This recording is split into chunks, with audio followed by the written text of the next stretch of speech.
2019년 9월 4일 수요일 돈다방 미쓰리 시작하겠습니다. 잠시 전에 끝난 9월 3일 화요일 뉴욕 증시는 3대 지수가 하락 마감을 했습니다. 악재가 풍년인 거에 비하면 나름 선방했다라고 저는 생각을 하거든요. 다우지수가 1.08%, 나스닥이 1.11%, S&P 500이 0.69% 하락했습니다. 악재가 풍년이었다. 자, 어떤 악재가 풍년이었을까요? 바로 미국의 제조 PMI 지표가 기준선 50을 이제 깨고 경기 위축 구간으로 돌입했다. 제가 어제 방송에서 이미 유로존이라든가 일본이라든가 이런 나라들은, 중국이나 이런 나라들은 이미 50 아래에 있었다.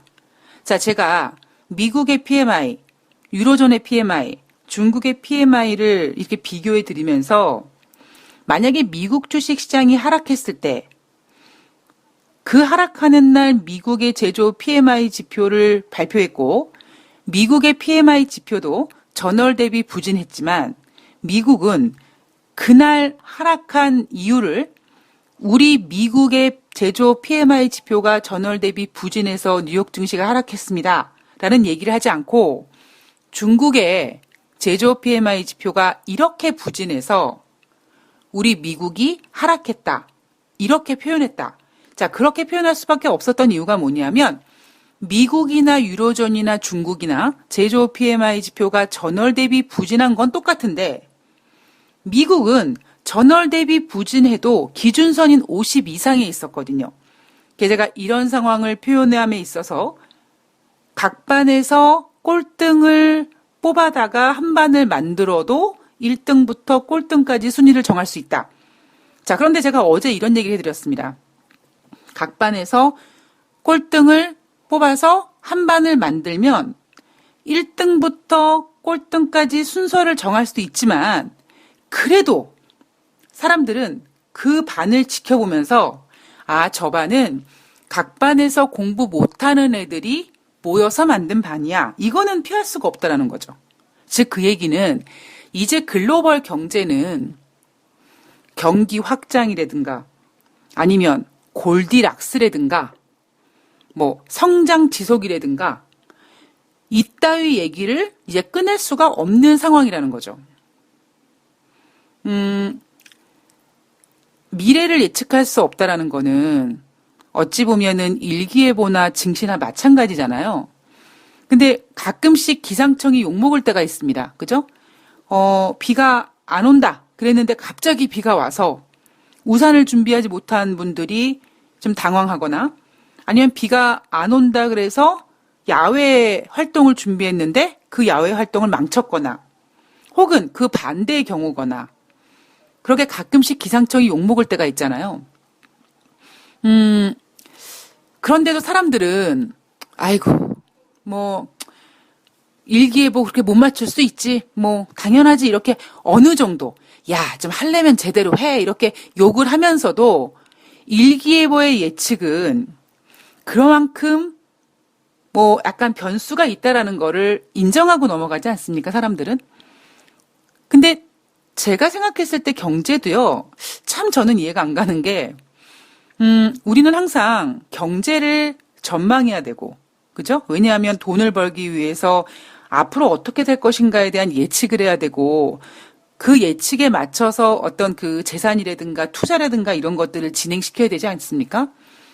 근데 만약에 여러분들께서 일기예보를 봤는데 갑자기 밖에 비가 막 오니까 아니면 지금 예를 들면 태풍 링링이 우리나라를 향해 달려오고 있는데 그동안 일기예보에서 링링 얘기를 한마디도 안 해요. 자, 우리나라는 지금 현재 가을이 돼서 가을 장마가 된다. 가을 장마 때문에 비가 온다. 이 얘기만 하지 지금 저쪽 필리핀 쪽에서 링링이라는 태풍이 한반도를 관통할 거다. 이런 얘기를 안 했을 때 안 하고 있다가 갑자기 그 태풍의 눈 중심이 목포 이렇게 대한민국 중심부에 딱 돌았을 때 갑자기 뉴스 특보로 자, 태풍이 지금 현재 한반도를 관통하고 있습니다. 이러면 정말 기상청 쌍욕 먹겠죠. 그죠? 저는 지금 여러분들 뉴스를 보면 한 2, 3일 전부터 이 태풍 링링에 대한 소식이 계속 나오지 않습니까? 오늘이 수요일인데요. 토요일쯤 우리나라를 관통할 거래요. 재미있는 사실은 지금 어떤 그 경기 침체라든가 이런 것들이 이미 저기서 이렇게 오고 있고, 예. 근데 저기서 오고 있을 동안에 우리 경제 전문가라는 분들이 무슨 얘기를 했냐면 골디락스다. 괜찮다. 뭐 미국의 7월달 금리 인하는 예방적 금리 인하다. 미국 경제 괜찮다. 뭐 글로벌 위기 없다. 이런 얘기 하지 않았습니까? 이미 저쪽에서 경기 침체 태풍의 어떤 그런 모습이 형성돼서 계속 오고 있는데도. 근데 지금 그 태풍의 어떤 중심부가 점점 이제 진입권에 들어왔는데 우리는 이제서야 뉴스 특보입니다. 경기 침체라는 태풍이 지금 뭐 우리 경제의 중심부에 와 있습니다. 이러고 있는 거예요. 근데 여러분들께서 만약에 그동안은 아이 경제를 어떻게 맞춰? 아유 알 수 없는 미래를 그걸 어떻게 하라고 말도 안 되지. 라고 생각하셨겠지만 가만히 생각해 보면 예, 미쓰리는 지금 그 태풍의 눈을 여러분 저쪽에서 경기 침체라는 태풍이 있어요.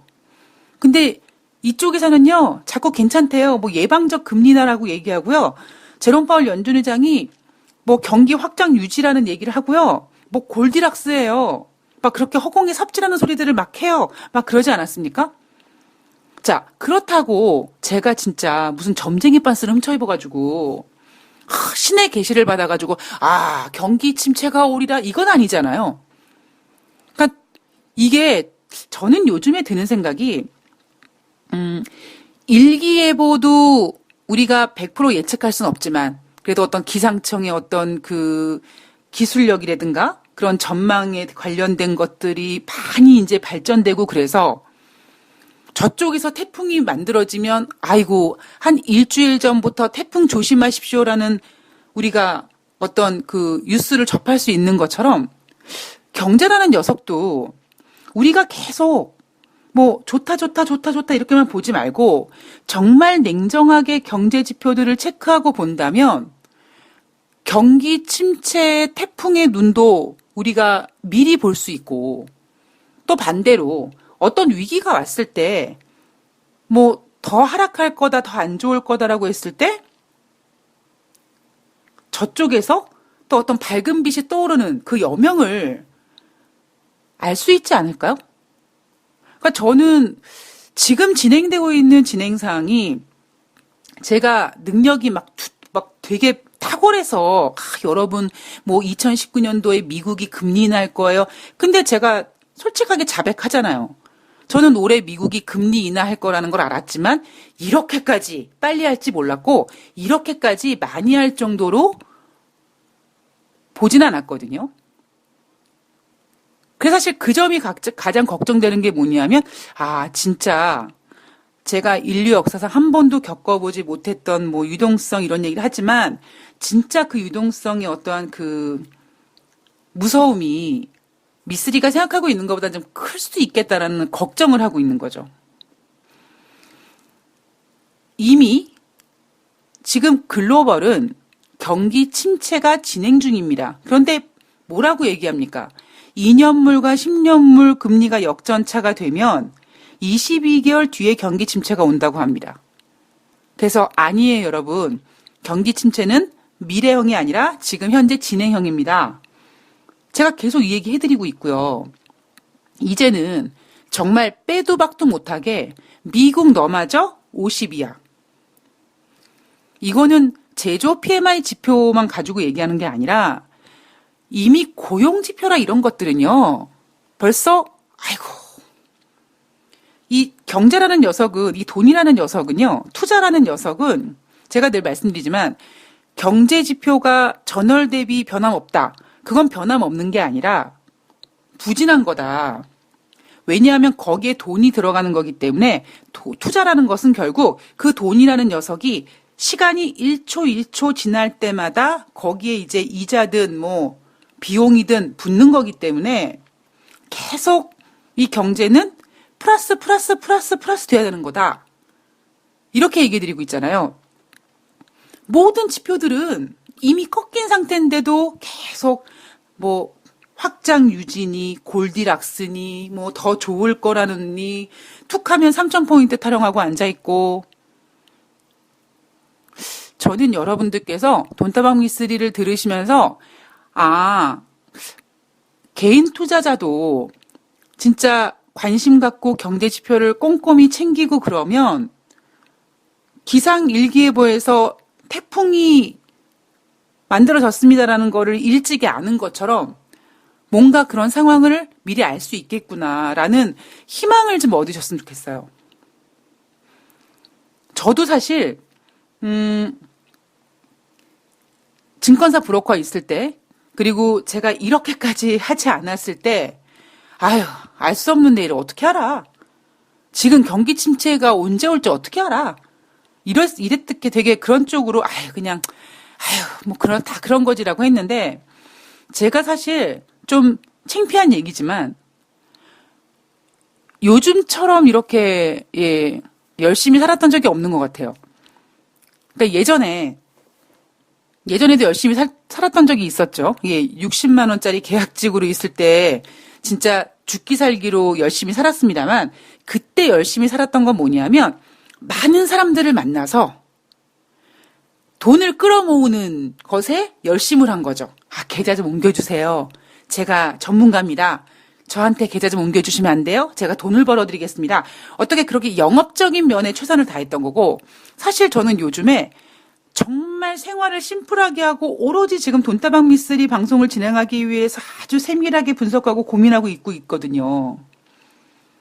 그러니까 제가 요즘에 드는 생각이, 요렇게 하니까, 요 정도로 이렇게 집중하니까 요게 지금 경기 침체가 이렇게 흘러가고 있구나라는 게 알 수가 있겠구나라는 좀 희망을 얻게 됐거든요. 그러니까 여러분들께서도 그런 생각을 좀 해주셨으면 좋겠어요. 이게 불가능하지 않구나. 뭐 우리가 조선시대 때 태풍이라는 게 뭐 올 줄 알았겠습니까? 그저 오면은 이거는 하늘이 놀란 거다. 하늘이 노했다. 뭐 도대체 뭐 어떠한 죄를 저질러서 뭐 이렇게까지 정말 어떤 무신에 의지했지만, 시간이 지나가면서 과학기술이 발달하고, 물론 저는 개인적으로 뭐 경제나 주식은 과학이라고 생각하진 않습니다만 이런 경우는 있을 수 있죠. 과학이 발달돼서, 인터넷 같은 게 발달돼서 지금 미쓰리가 우리 집에서, 제 집에서 인터넷 가지고 검색하는 거 가지고 경제를 체크할 수 있으니까, 뭐 그런 면으로 봤을 때 그렇게 과학이 발달돼서 기상청에서 태풍을 미리 아는 것처럼 경제도 이제 시간이 지나서 그 정도는 충분히 알 수 있지 않겠는가, 이런 좀 자신감 앤드 희망을 좀 얻게 됐습니다.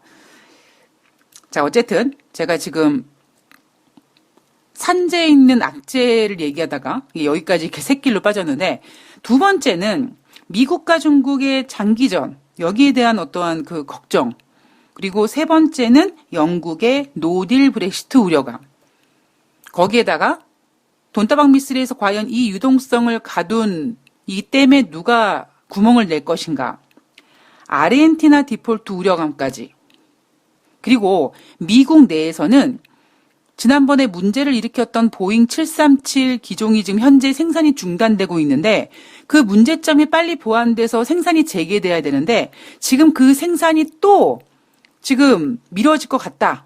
이러한 우려감 때문에 보잉 같은 개별 종목도 하락하는 모습이 나타났거든요. 그런데 이렇게 악재들이 산재에 있음에도 불구하고 9월 3일 화요일 뉴욕 증시는 사실 예상보다는 그렇게 크게 빠진 건 아닙니다. 그렇다고 미쓰리가 제시하는 뭐 트럼프 대통령이 뭐 어떠한 그 주가를 띄우기 위해서 어떤 긍정적인 발언을 한 거냐, 그것도 아니에요. 그런데 만약에 트럼프 대통령이 그런 발언을 했다면 오히려 증시는 플러스가 됐겠죠. 그런데 트럼프 대통령도 거의 뭐 증시를 부양시키려는 그런 얘기를 하지 않았음에도 불구하고 지금 시장에 퍼져 있는 악재에 비해서 증시가 덜 빠지는 이유는 뭘까요? 이렇게 생각해 보시면 될 것 같아요. 미쓰리가 7월 달에, 아유, 여러분, 저 7월 말에요. 7월 달 한 달을 살고 나서 생각해 봤더니요. 7월 내내 미쓰리 뭐 했냐? 7월 말에 FOMC 회의가 열리는데요. 금리를 인하할까요? 동결할까요? 25 할까요? 진짜 50 할까요? 50은 너무 많이 하는 거 아닐까요? 열심히 이거 점치고 있지 않았습니까? 결국 25bp 할 거를. 자, 그 얘기는 뭐냐면 사실 7월 달은요. 금리 인하할 거라는 것에 대한 인정보다는 금리를 아무래도 인하할 것 같지? 그리고 인하를 해야 될 것 같지? 제롬 파월 연준 의장이 뭐 통화 정책이 어쩌고 뭐 이런 얘기 했는데 아무래도 할 것 같지? 뭐 예방적 금리 인하 그 예방 주사 이번에 맞을 것 같지 않니? 약간 이런 느낌이었거든요. 근데 지금 2019년 9월 달은 어떤 분위기냐면 25bp 금리 인하는 그냥 기본 요금으로 깔고 들어가는 거예요. 우리가 택시를 타면 기본 요금을 깔고 들어가는 것처럼 9월 달은요. 지금 현재 연준에서 일단 25bp는 그냥 인하하고 들어가는 걸로. 그럼 앞으로의 관건은 무엇이냐? 지난번에 25bp를 한번 인하해 봤더니 효과가 없네. 그럼 뭔가 좀 더 센 거. 그러면은 어차피 지금 제조 PMI 지표도 50 이하로 부진하게 나왔고, 그리고 이제 이번 주 후반으로 갈수록 고용 지표가 발표되는데, 지금 같은 상황으로는 고용 지표에서 어떻게 기대 이상으로 미국 고용이 좋아요라는 걸 뭔가 보여주기 위한 모습을 기대하기는 어렵거든요. 그럼 결국 어차피 기본 요금으로 25bp를 깔고 들어갔기 때문에 제조 PMI 지표와 그리고 고용 지표를 확인한 연준이 이번에는 지난번에 25bp를 인하해도 소용이 없다라는 거를 알았으니까 최소 50bp를 인하하던가 아니면 그 외에 뭐 대차 대조표를 확대하는 이러한 정책을 추가적으로 제시하지 않겠는가라는 기대감 때문에 9월 3일 화요일 뉴욕 증시가 생각보다는 덜 빠진 겁니다. 지금 우리가 여러분들께서 지금 어떤 경제 상황이라든가 증시를 보셨을 때, 뭐 증시 같은 경우는 사실 뭐 어떤 개별주들의 움직임, 업종들의 움직임이 있다 보니까 조금 더 세밀한 어떤 그 카테고리가 필요하지만 어떤 경제라는 관점으로 딱 봤을 때는 지금 악재가 되게 많은데, 악재가 산재에 있는데, 물론 비슷하게 호재도 있어요. 그런데 지금 문제는 뭐냐면 비슷하게 지금 포진되어 있는 호재가 악재보다는 약간 기가 빠져 있는 상태. 그러니까 호재가 날뛰어도 그 악재를 이길 수 없는 상태. 뭐 그렇게 보시면 돼요. 그러니까 저는 이 시장에 만약에 지금 시장이 좋아. 그러면 시장에 호재만 있는 것 같고 시장이 안 좋아. 그러면 악재만 있는 것 같고 막 그렇지 않습니까? 늘 제가 말씀드리는 게 시장에는 비슷한 비율의 호재와 악재가 포진되어 있다. 자, 그런데 어디에다가 스포트라이트를 비추냐에 따라서 증시가 호재가 풍성해 보일 수도 있고 악재가 풍성해 보일 수도 있고 저는 그렇게 생각한다라고 말씀드렸잖아요. 저는 그런 상황을 농구 게임에다가 비교하거든요. 뭐 농구도 마찬가지고 뭐 배구도 마찬가지고 그 농구 경기나 배구 경기를 하는 그 양 팀의 그 플레이를 뛰는 선수들의 숫자는 똑같잖아요. 뭐 5명이면 5명, 6명이면 6명 똑같이 배치된 상태에서 똑같이 열심히 훈련하고 그리고 가급적이면 뭐 비슷하게 이렇게 그 농구 선수에 맞는 배구 선수에 맞는 이렇게 체형이라든가 이런 선수들을 뽑아가지고 훈련시키지 않았겠습니까? 근데 그런 선수들이 5대5든 6대6이든 이렇게 플레이를 할 때 이상하게 A팀이 막 이기다가 뭐 어떤 선수가 지고 있는 그 B팀의 선수가 3점 슛을 슛하고 꼬링을 했더니 갑자기 분위기가 좀 이렇게 바뀌어가지고 B팀이 막 승승장구하는, 배구를 보더라도 A팀이 지고 있는데 뭐 B팀이 서브를 실수한다든가 아니면 A팀이 B팀의 어떤 그 공격을 브로킹을 잘해서 뭔가 분위기를 확 바꿔놓으면 큰 점수폭을 보이던 그 경기도 이렇게 막 역전한다든가 이런 그 어떤 그 기운의 움직임이라는 게 있잖아요. 그것처럼 저는 시장의 악재와 호재는 비슷비슷하게 배치가 되어 있는데 지금 그 기운이 호재보다는 악재의 기운이 조금 더 강하다라는 거죠. 자, 어쨌든 지금 뭐 얘기하다가 갑자기 뭐 기운까지도 넘어갔는데 지금 글로벌 경제는 악재의 기운이 조금 더 강합니다. 예. 그런데 지금 뭐가 그러면 왜 뉴욕 증시가 9월 3일 날 화요일 뉴욕 증시가 1%대 하락했어.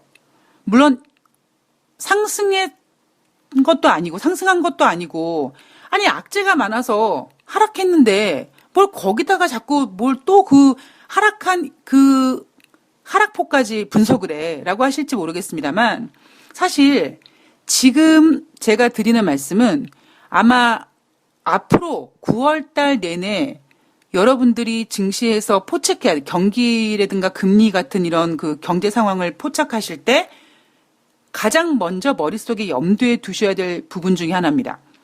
아, 왜 9월 3일 화요일 뉴욕 증시는 악재 기운이 그렇게 풍성함에도 불구하고 생각보다는 덜 빠졌을까? 그 이유는 지금 이번 달 연준의 어떤 금리 결정 부분에 있어서 지난 7월 달처럼 금리를 인하하냐 안 하냐가 아니라 일단은 기본요금으로 25bp를 깔고 들어가고 이제 그 기본요금에다가 얼마나 더 요금을 내느냐, 50을 하느냐 아니면은 대차대조표를 확대하느냐, 이제 여기에 살을 붙이는 이제 내용이 필요하기 때문에 시장에서는 그 부분 가지고 9월 3일 하락폭을 그나마 덜 크게 만들었다. 이날요, 사실 미국의 국채도, 예, 국채 수익률도 크게 하락하고 악재를 따지고 보면 진짜, 예, 꽤 많습니다. 뉴욕 증시 마감 현황에서요, 아르헨티나 얘기는 하지도 않아요.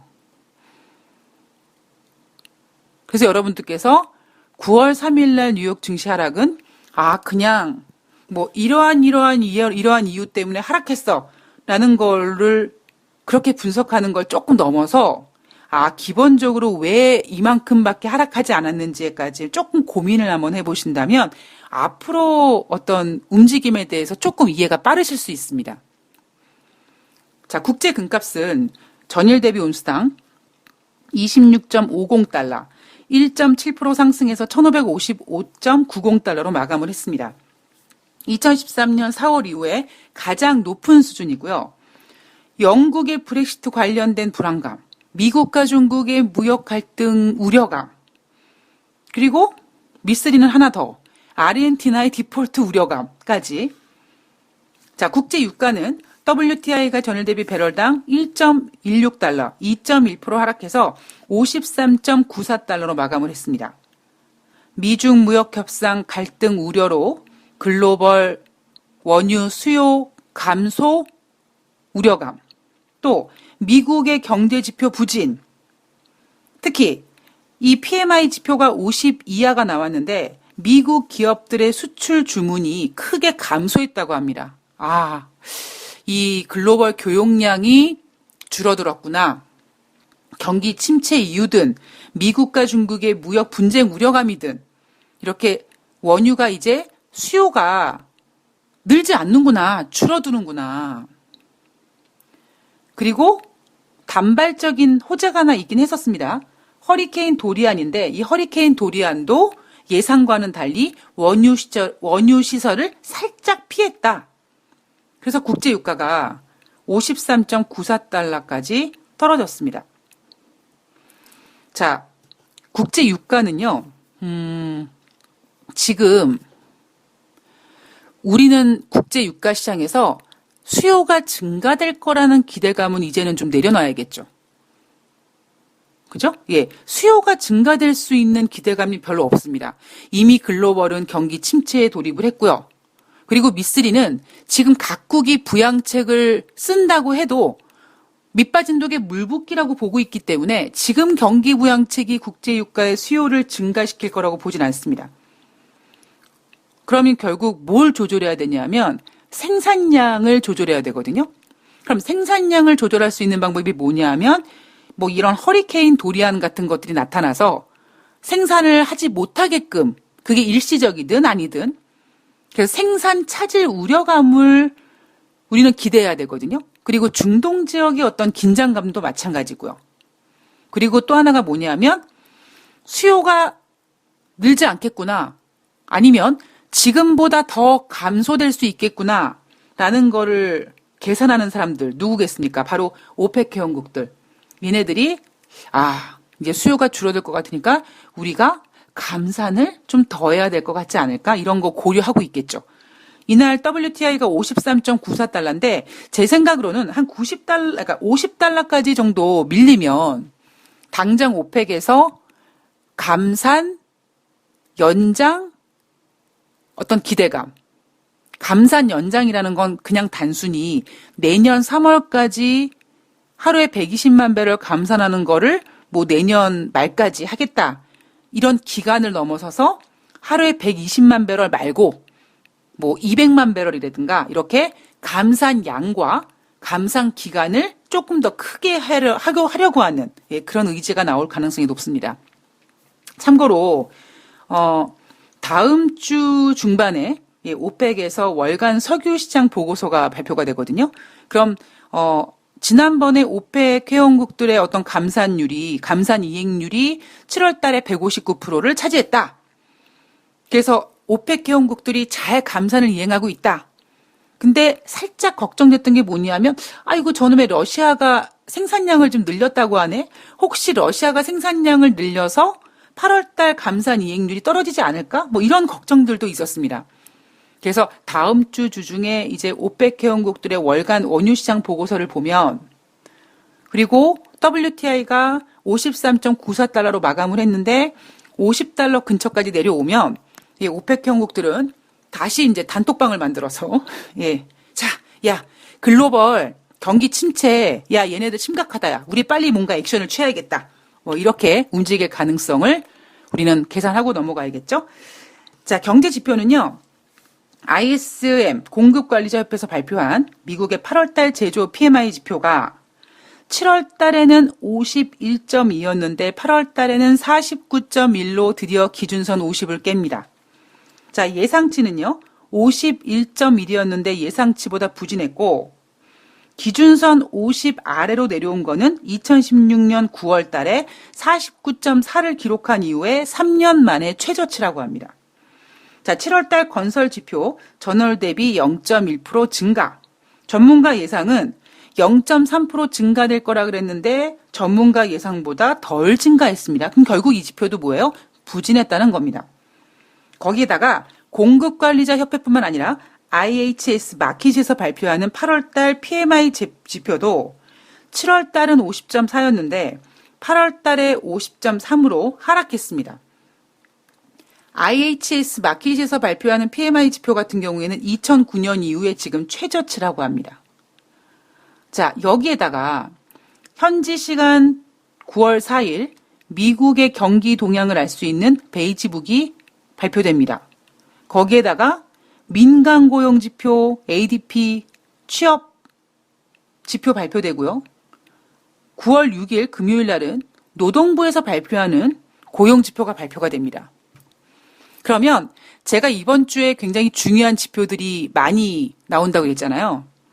PMI 지표라든가 고용 지표. 그럼 이 지표들이 어떤 크게 이미 PMI 지표는 지금 마탱이가 같고 고용지표 같은 경우에는 정말, 야, 미국 고용 살아있네. 뭔가 이거를 화끈하게 보여줄 수 있을 만한 그런 게 없다면, 지금 25bp 기본요금을 깔고 가는 지금 9월달 FOMC 어떠한 열차는 속도를 높이겠죠. 원료를 많이 써서. 그래서 오히려 이번 주에 고용지표가 안 좋으면 안 좋을수록 ADP 민간 고용지표가 안 좋을수록 베이지북이 미국 경기가 좀 이렇게 할수록 그래 9월 달에 50bp 하겠네. 이런 분위기를 만들어낼 가능성이 높습니다. 물론 지금 미국 주식시장이 금리 인하 문제만 있는 건 아니죠. 그죠?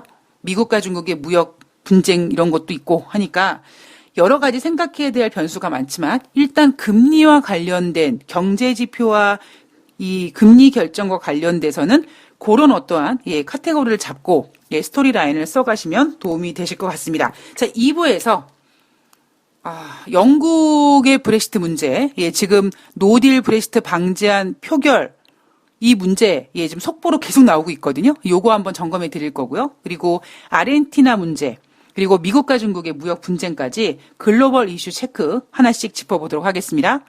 그리고 제가 말씀 안 드렸는데 은근슬쩍 지금 좋아요가 부진해지고 있습니다, 여러분. 좋아요 눌러주시고요. 저는 2부에서 뵙겠습니다.